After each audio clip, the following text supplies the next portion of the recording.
Damn it. ఏంటిటా కుండబద్దలు కొడతా అత్త.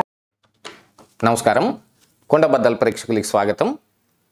ఆంధ్రప్రదేశ్ రాష్ట్రంలో జగన్మోహన్ రెడ్డికి సంబంధించిన లిక్కర్ స్కాము, తెలంగాణ రాష్ట్రంలో కేసీఆర్కి సంబంధించిన ఫోన్ ట్యాపింగ్ స్కాము, ఈ రెండిటి మధ్య సంబంధ బాంధవ్యాలు ఏమైనా ఉన్నాయా?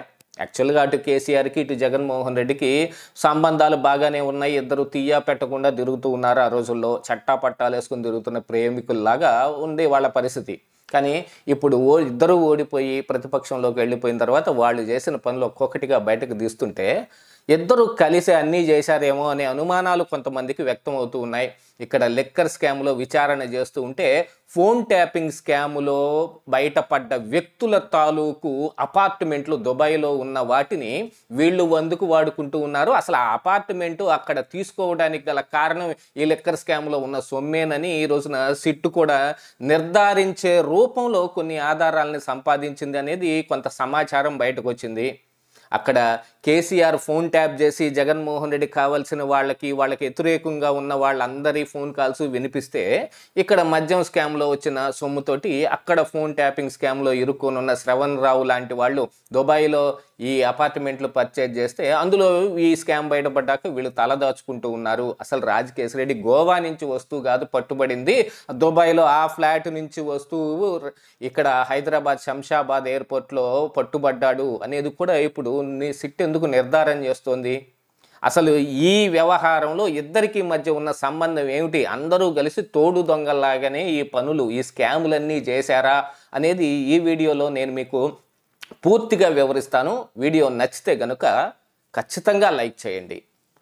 ఇక టెలిఫోన్ ట్యాపింగ్ అంశానికి వస్తే కేసీఆర్ ఎవరెవరి ఫోన్లు ట్యాప్ చేశాడు, ఒక 650 మంది ఫోన్ ట్యాపింగ్లు, అందులో జడ్జీలు కావచ్చు, సినిమా వాళ్ళు కావచ్చు, లేకపోతే రాజకీయ నాయకులు కావచ్చు, ప్రత్యర్థులు కావచ్చు, సొంత వాళ్ళు కావచ్చు, ఇంట్లో వాళ్ళు కావచ్చు, కవితది కావచ్చు, కేటీఆర్కి తెలియకుండా హరీష్ రావు చేయించవచ్చు, హరీష్ రావుకి తెలియకుండా కేసీఆర్ చేయించవచ్చు, కేసీఆర్కి తెలియకుండా కేటీఆర్ హరీష్ రావులు చేయించుండొచ్చు. ఎంత పెద్ద నెక్సస్ వ్యవహారం ఒకటి నడిచింది మొత్తం బయటపడే దాంట్లో. ఇందులో కీలకంగా వ్యవహరించిన శ్రవణ్ రావు అనే ఒక మీడియా ఛానల్ అధినేత, అసలు ఆ మీడియా ఛానల్లో ఆఫీస్లోనే ఈ ఎక్విప్మెంట్ మొత్తం కూడా ఏర్పాటు చేశారు అని చెప్పుకొస్తున్న శ్రవణ్ రావు ఇప్పుడు దుబాయ్లో కలిగి ఉన్న ఒక కాస్ట్లీయెస్ట్ అపార్ట్మెంటు, ఆ అపార్ట్మెంటు కొనటానికి మరి ఈయన దగ్గర అంత సొమ్ము ఉందా లేదా అనే అనుమానాలు కూడా వస్తూ ఉన్నాయి. ఆ తరుణంలో ఆ అపార్ట్మెంట్లో చాలా రోజులుగా దాన్ని అద్దెకివ్వకుండా ఉంటున్న దాన్ని వెరిఫై చేసుకుంటూ వస్తే ఈ లిక్కర్ స్కామ్లో, ఆంధ్రప్రదేశ్ రాష్ట్రంలో లిక్కర్ స్కామ్లో బయటపడ్డ ఈ దొంగలందరూ అందులో తలదాచుకున్న వాళ్ళే, ఇంకా కొంతమంది అక్కడే ఉన్నారు అనేది కూడా ఇప్పుడు సిట్ నిర్ధారణకు వస్తుంది.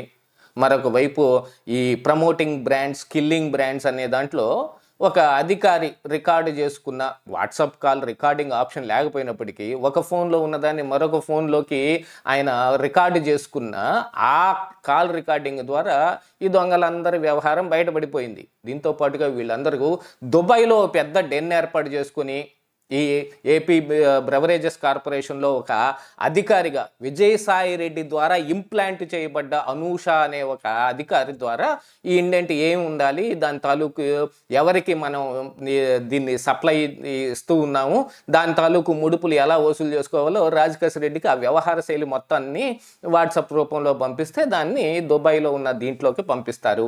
దుబాయ్లో సపరేట్గా మరొక డెన్ ఉన్నప్పటికీ వీళ్ళందరూ తలదాచుకోవడానికి మాత్రం మంచి కాస్ట్లీయెస్ట్ అపార్ట్మెంటు. అసలు ఆ అపార్ట్మెంటు శ్రవణ్ రావు కొన్నదే లిక్కర్ స్కామ్ డబ్బులతోటి అని కూడా కొంత సమాచారం బయటకు వస్తుంది. అంటే ఆ ఫోన్ ట్యాపింగ్ స్కామ్లో ఇరుక్కున్న వాళ్ళందరూ కొంత భాగం ఈ మద్యం స్కామ్లో కూడా ఇరుక్కొని ఉన్నారా? అంటే మద్యం స్కామ్లో తవ్వే కొద్దీ చాలా రకాల అంశాలు బయటకు వస్తూ ఉన్నాయి.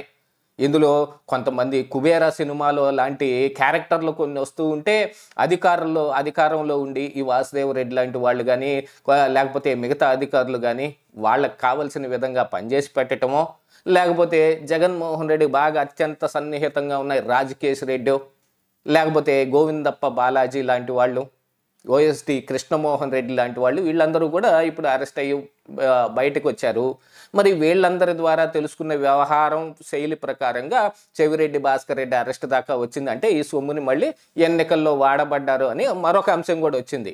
ఇక కేవలం ఇది ముడుపులు మొత్తం సొమ్ము రూపంలోనే కాదు, అంటే డబ్బు రూపంలోనే కాకుండా బంగారం రూపంలోనూ బంగార బాండ్ల రూపంలో కూడా తీసుకున్నారని వాసుదేవరెడ్డి కారులో బయటపడ్డ రసీదుల ద్వారా తెలుస్తుంటే ఇప్పుడు వ్యవహార శైలి మొత్తం వెళ్ళి ఫోన్ ట్యాపింగ్ అతుక్కుంటోంది.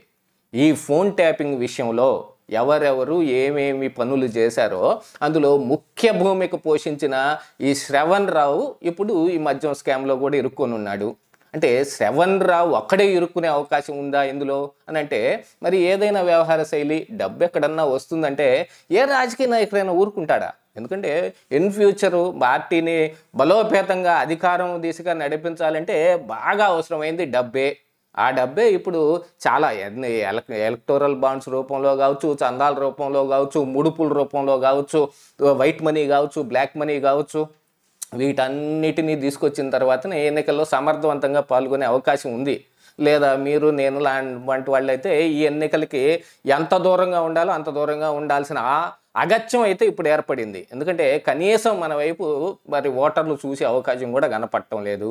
మరి అలాంటిది ఈ సొమ్ము మొత్తాన్ని ఇలా పోగేసి పెడితేనే కదా. అంటే ఈ 23లో తెలంగాణలో జరిగిన ఎన్నికల్లో కూడా ఈ మద్యం డబ్బు వాడబడింది అనే కొన్ని వేరే అనుమానాలు కూడా వస్తున్న తరుణంలో ఇప్పుడు ఈ శ్రవణ్ రావు బయటపడ్డాడు. ఈ శ్రవణ్ రావుకు ఉన్న ఈ అపార్ట్మెంట్లోనే రాజకేశ్ రెడ్డి కానీ చాణక్య కానీ వీళ్ళందరూ తర్వాత పట్టుబడింది.